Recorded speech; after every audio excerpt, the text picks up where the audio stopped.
Gold, trusted gold buyers. మీరు తాకట్టు పెట్టిన బంగారాన్ని ప్రభాస్ లాంటి స్టార్ని ఈ ప్రాజెక్ట్లోకి తీసుకొచ్చారు. అది మీ పెద్ద విజయం, అది బిగ్గెస్ట్ సక్సెస్.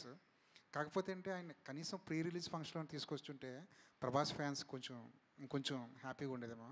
ఆ ప్రయత్నం ఎందుకు చేయలేదు? నా బ్రదర్కి మొహమాటం, కొన్ని కొన్ని అతను కంఫర్టబుల్గా ఉంటాడు, కొన్ని అతను అన్కంఫర్టబుల్గా ఉంటాడు.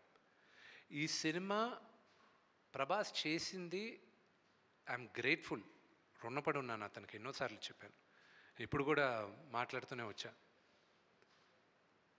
అతనికి ఇబ్బంది ఏం కలుగుతుందో నాకు తెలుసు. So I never asked him. నాకు తెలుసు వాట్ ఈస్ హిస్ మెంటాలిటీ అని.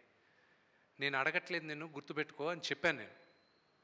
నేను ఒక్క దగ్గర మాత్రం అతను వీడియో బయట పంపిస్తానని ఆయన చెప్పినప్పటికీను, ఆయనకి కొంచెం లాస్ట్ మినిట్లో ఆయనకు కొంచెం వేరే కారణాల వల్ల మేము వీడియో బయట తీసుకోలే. That was because he wasn't feeling too good also. You know ఈ షూటింగ్ కూడా అప్పుడు ఆ రోజు క్యాన్సిల్ అయింది.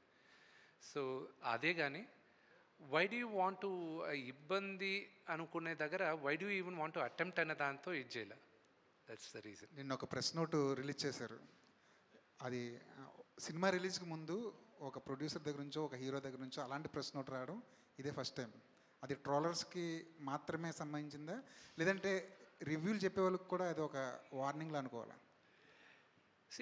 I'm not in a space, warning ఇచ్చే స్పేస్లో నేను లేను. నా సినిమా ప్రతి ఒక్కరూ చూడాలి, 100 మందికి నచ్చుతుందని ఆశిస్తున్నాను. కానీ నచ్చుతుందా అనేది question mark. But I'm sure